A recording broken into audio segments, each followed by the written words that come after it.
Hey guys, this is Lizzie. This will be my very first opening to this channel. This is a very hard story to tell, and unfortunately, it's a story that plays a big role in my life, and not a lot of people will know about it. Even one of my closest friends, I just told yesterday, and she had no idea. So I'm basically just putting it out there to kind of let it go in a way, like this is really more for me. But if this helps you in any way, like leave a comment, and that'll really make me happy to know that. So as you can see, I'm not your average person. Blue hair and all. I have 2 children, and I never really wanted more than 2. I was perfectly content with the 2 I have, and I guess I will start the story off by telling you what was going along beforehand. So my husband's sister had just passed away, and they live all the way in Alabama, so we had to go up to Alabama and fight for custody of his nephew. And this was a very hard thing. There was a lot involved in it. There was a Mormon church group who was trying to send him from to a boys' home, and they tried to create a will that was not signed, and luckily I had some knowledge on this and was able to, tell them, if we don't have any signed legal documents, then there's no way we're letting this happen. And it was a week-long battle, though. There was a lot going on. We had to go to the courthouse. We had to go to Child Protective Services. We had to go to a lot of places, and it was a very stressful situation because it was in January, early February. No, it was Martin Luther King week. I'm not sure what that is. Excuse me for that, but it was the Monday of Martin Luther King. And I remember all the places that we need to go were closed. So it, slowed the process down. We were there for an extra week. And while we were there, I had no idea that I was actually pregnant. And I had all these stresses. I was fighting, this person and that person, and, trying to get my point across and telling them, like, this is not okay. And even though I did feel pregnant, I didn't want to add any further stresses to myself at that time. And I figured, it'll be okay. Like, I'll just be good, and I won't worry until I get back home and I can, let it sink in. So finally, we had him in the car on our way home, got home that morning. As soon as I woke up, because it was pretty late when we got home, we went to sleep. That early morning, I, drove to the store. I got a pregnancy test, and sure enough, I was positive. Like I said before, we have 2 kids already. My daughter was probably 4 or 5 at the time. She's about to be 6 soon now. And my son was maybe 1. No, he was 9 months old. So, plus we were bringing a teenager into our home, and it just seemed like a really big, giant, rolling rock coming at me.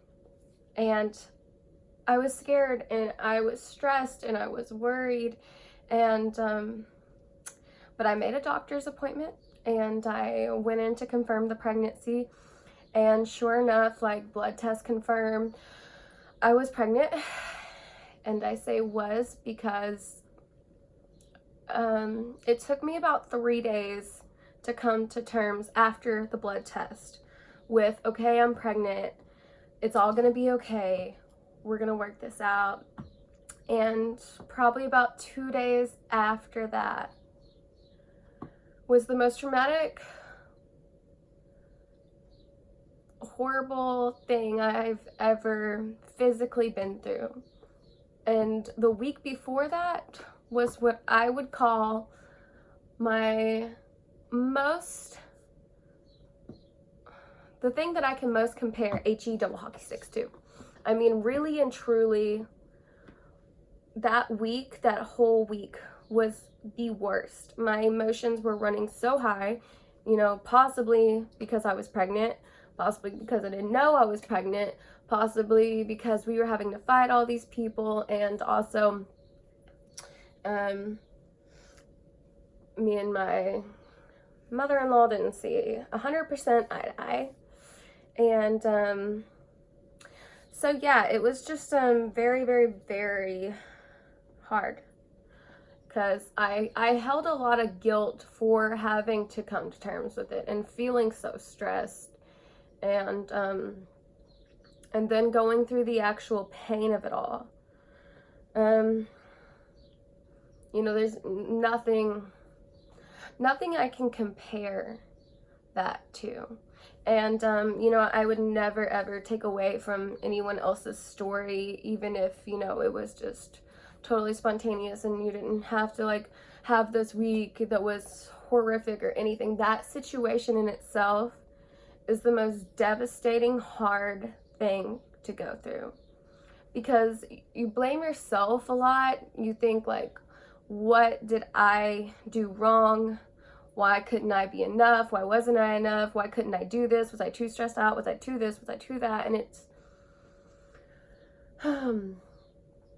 long story short, I really came on here to tell you that it's taken me over a year to fully let myself come to terms with the fact that I have to stop blaming myself, and that God had a plan in all this, and he brought me through this on the other side, and it made me stronger, and it really made me understand what people go through and how hard that is. Like, even though mine was so early on and people have it so much worse, I did see my child, and I knew without a doubt in my mind what it was whenever I saw it. And that is a moment that will stick with me for the rest of my life. And but I am here to tell you that you can get through this, and you can come through the other side. If you're going through this right now, I'm so sorry. If you're trying to get over it and it's been years and it's just still hitting you really hard, I'm sorry. And you know, there's nothing anyone can say to take that away from you, though. That baby will always be your baby. And actually, that's why I got this little tattoo right here. I went ahead and I named my child, because I didn't want that child to have to be up there nameless, because I believe my child's in heaven. That's my belief. It doesn't have to be yours, but that is my belief. And so my child's name is Riley Rain, and so the raindrop is for Riley Rain, the wave is for the wave of emotions, and the sun is so the sun can come out again, because it does eventually, and it's hard. And you know, I am so glad to get this out, though. I'm so thankful that y'all have allowed me to get this out, and I hope this helps you in some small way. And just keep going every day, every minute, every hour. Just keep going and tell yourself, I'm gonna come through this, and I'm sure that one way or another, if you want a child, you will get your rainbow baby. And it'll be so special to you. I also want to touch on the fact that I do have 2 children. And some people will say, well, you already have 2 children, so, you know, not that big of a deal. I mean, if you look at it like that, I'm sure it doesn't seem like that big of a deal. And I don't feel the need to have another child. In fact, for the longest time, I didn't want to have a child again after that, because I never wanted to replace my child. And if you are thinking that, for one, even if you don't have any children, if you do, no matter what, you are not replacing that child. That child will always carry a spot in your heart, and nothing and no one will ever be able to replace it. And I'm sorry.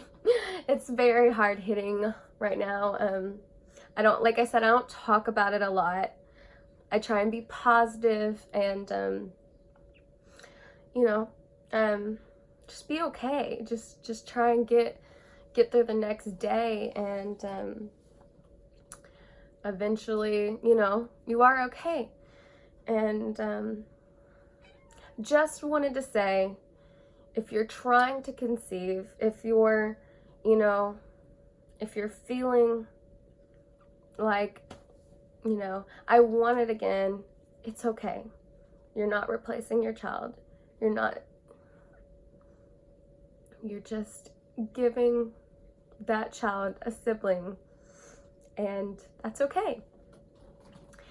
I'm not currently trying at this time, and I don't feel the need to try, but I feel the possibility that I could be pregnant right now. And I very well could not be, but I'm having some signs and some symptoms, and I will know probably within the next week, because that's when I'm supposed to have my period, is within the next week. So in the next week, I will be back with an update video on how it feels to take a pregnancy test after a miscarriage, and how to possibly go on having another little infant, little rainbow baby. Thanks so much for watching. Bye, guys.